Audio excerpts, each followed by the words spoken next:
আরে আমি পিচ্চি হতে পারি। একবার তোমার সমস্যার কথা বলে দেখো তো, যদি আমি তোমার কোনো উপকার করতে পারি। বাবা, বাবা, আমার বন্ধু রিকু আছে না, সে সবসময় ভালো পোশাক পরে থাকে। বাবা, আমাকেও তুমি একটি ভালো পোশাক কিনে দিও না। অনেক দিন থেকে ভালো পোশাক পরিনি বাবা। দাও না বাবা একটা ভালো পোশাক কিনে। কি যে করি চিন্তায় ভেবে পাই না। আহারে বাবা, তোমার বন্ধু রিকু অনেক বড় লোকের ছেলে, তার সাথে আমরা কি পেরে উঠতে পারি রে বাবা? শোন, তুই মন খারাপ করিস নে, আমিও গঞ্জে কাজে গিয়ে তোর জন্য একটি ভালো জামা কিনে নিয়ে আসবনি, ঠিক আছে? যা, তুই খেলাধুলা করতে যা, এই নিয়ে আর ভাবিস নি। জানো বাবা, আমার সব বন্ধুগুলো না শীতের পিঠা খাচ্ছে তারা। বাবা, আমরা কবে শীতের পিঠা খাবো? এবারে কি শীতের পিঠা খাওয়া হবে না বাবা? কি যে করি চিন্তায় ভেবে পাই না।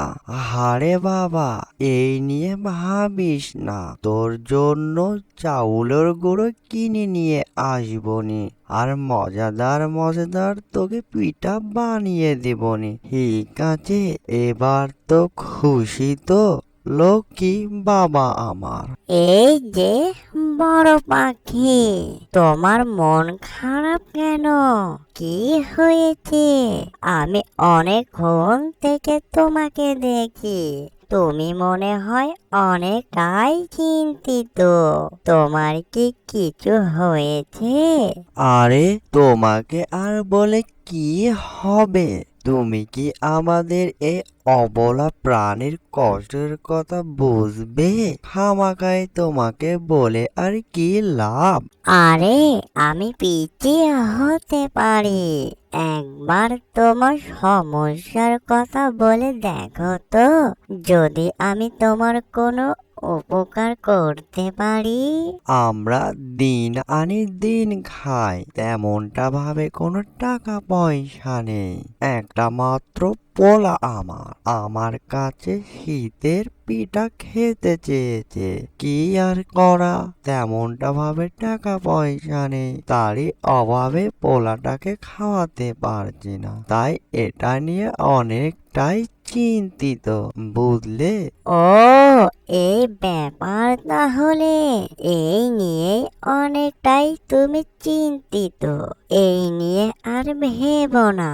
আমার ঘরে অনেকগুলো খাবার রয়েছে, ওখান থেকে কিছু নিয়ে গিয়ে তোমার পোলার জন্য শীতের পিঠা বানাও গিয়ে, বুঝলে?